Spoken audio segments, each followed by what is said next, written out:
I'm probably the most spoilt parent in North's history. I've had 4 kids who played senior premierships. Another son who's played in 3 reserves premierships and had a couple of best on grounds. He's been unlucky with a few injuries, so yeah, I'm very, very spoilt. As far as, I was lucky enough to play in 4 senior premierships, and that was unreal in the time. But then becoming a dad and see your sons have the ultimate success is 10 times what I got to achieve as a player. So yeah, as far as legacy, I don't know, they're still building these boys. It's amazing. Like I said, I'm that spoiled. I get to come out here, have a couple of beers on a Saturday afternoon and watch these boys do their work, and they're doing it good at the moment. Yeah, obviously last year we were lucky enough to have our success, but growing up all we heard about how successful Dad was and like how big of a thing it was back in the 90s and how good of a player he was, and the influences he's had on my career myself has been huge. Like I got thrown in the deep end of the Lido in 2018, and to have him to lean on as like a former premiership captain, it was just huge for me to have that sort of shoulder to lean on always. So yeah. I've always looked up to my old boy, not just on the footy field but off the footy field. I'm wearing his number now, which is pretty good. The older brother handed that down to me, which I'm happy to have. I kind of made him do it, but yeah, it's exciting, and we're only getting started as a club now, which is good. As a team, yeah. So reflect on the premierships, and then to watch your offspring produce a premiership. How do you reconcile those thoughts? I went through a pretty good period, or we did as a football club. In '88, we won 2nd Division because we'd been battling away. I think we got dropped to 2nd Division after '87, and we won 6 games, which was a bit of a kick in the arse to get dropped when you win 6 games and pretty competitive in a lot of others. So anyway, we got, like Gordy said before, we got Dennis Hines on as a coach, and everything changed from that. We won in '88. We went through undefeated champions. '89 we went back in Divi 1, finished 3rd. 1990 we won. 91 we lost. 92 we won. 93 we won. 94 we lost. So we played what's that? 5 grand finals in 6 years or something. So yeah, that was an unbelievable period. And then, like I said, my successes at that time, this is the greatest club in the world as far as I'm concerned, like my family. And then to have the enjoyment of watch your kids win some premiership success, I bawled my eyes out watching my kids. I don't think I cried when I played in senior premiership myself, but to watch my kids get the ultimate reward is the most pleasurable thing. Bar them being born, watching them have the ultimate thing in sport, it's pretty crazy. Can I ask you, in terms of your recollections of the premiership success, was there one in particular or a couple in particular that really stands out? Because for any reason in particular, like can you separate? 88 was great, even though it was in 2nd Division, because it was the first time we had success for a while, and I was 20-year-old.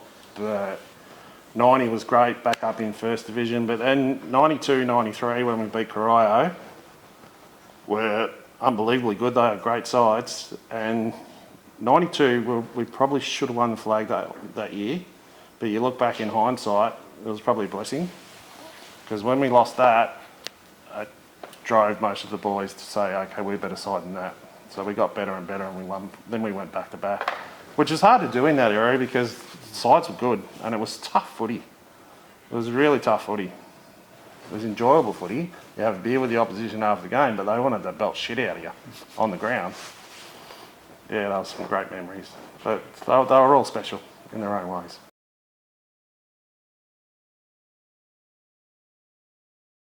I think it was, we didn't really focus on that. We just kind of focused on the internal noise and what we can control.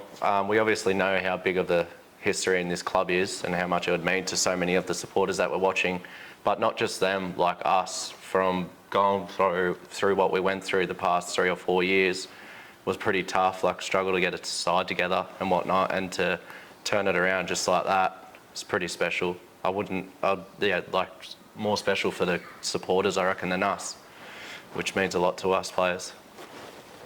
Yeah, well, my own, he pretty much hit the nail on the head, but It's always been a goal of mine to have that success, like being around the club since born, and knowing the old man and the two older brothers got one in 2013.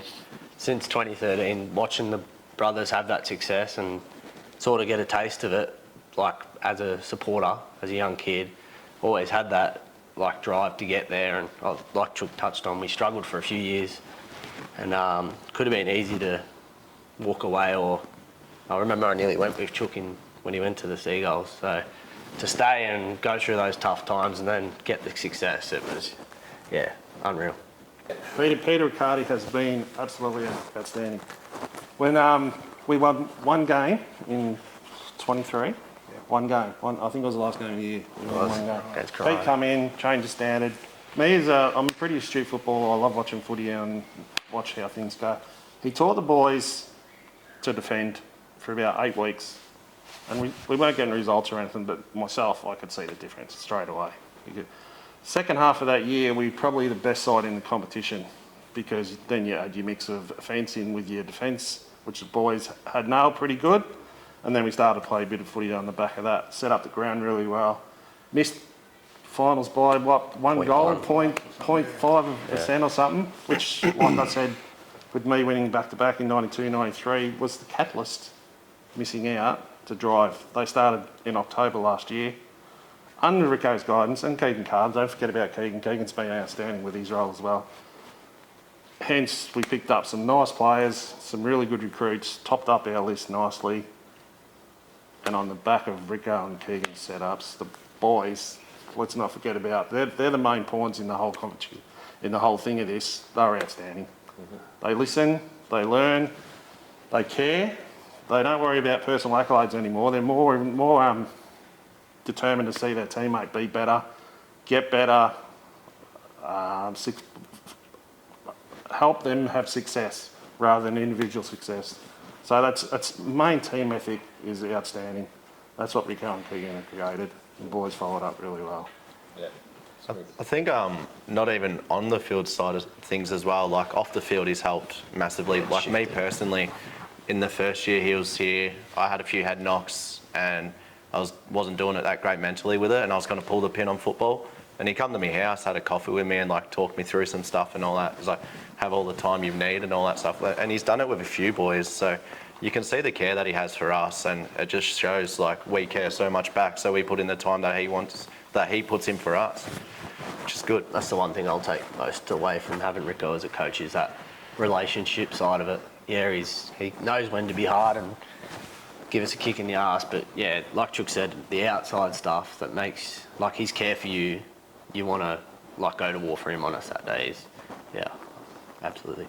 So when you reflect on, and you know, you heard Heinz talk, you guys were all here to hear Heinz talk, and then there's been other even older fellas talk last fortnight ago about the club, and to know that, you know, in their lifetime they were guardians of the club over its 150-year history. So how much does knowing that you're continuing to fly the flag for the blokes who started the club 150 years ago, what does that mean for you young guys now? Yeah, it's a huge honour to be able to pull on the black and white jumper. Like 150 years, it speaks for itself. There's been obviously a lot of legends come through, and just to have our tiny little bit of a footprint in that history, it means everything. Like I've been at this club since diapers, couldn't see myself being anywhere else, and best thing is now I've got 2 young ones myself, and they're running around on a Saturday loving the club that I grew up loving. So yeah, it's unreal for me.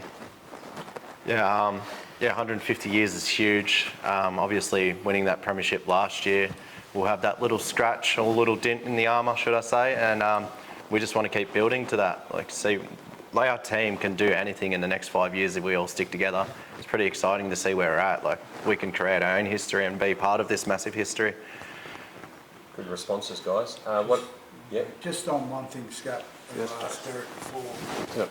I think it was my first gig as president to go to the Hall of Fame at Buckley's, because the room was packed.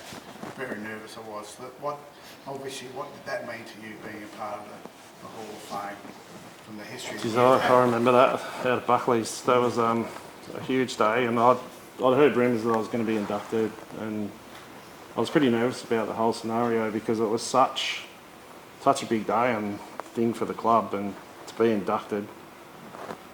Yeah, it's very, very, very special because it just shows, like you said, then you've had a little footprint in the club, and obviously people hold you in regard. To put you in that situation is a massive honour.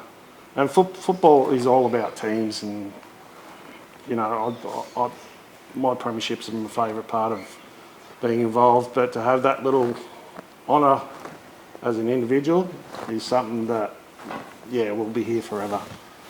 Yeah, no, it was awesome, Jace.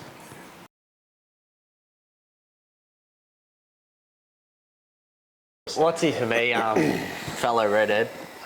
Just the way he went about it with like his hardness for the footy, and I sort of credit myself for getting my head in and under and having a go, and like seeing him go about the way he did and the way he laid his tackles. Like, you know, if you're getting tackled by Brady, for sure, because he drives you straight in the ground. And I thought, like growing up watching him, sort of based my game around that. But like growing up and watching Derek Fitz and all that superstars and getting to play with them as well, that was a big pinch of me. I even got to captain at one point, and I was like, hey, what the hell am I doing captain and blokes like this? So, but yeah, Brady's definitely the one for me.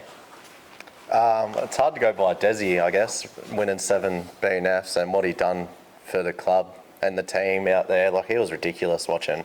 Even playing with him was a massive privilege, like Smack said.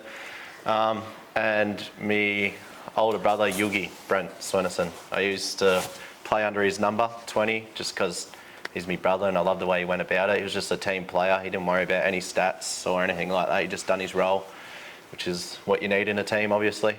He's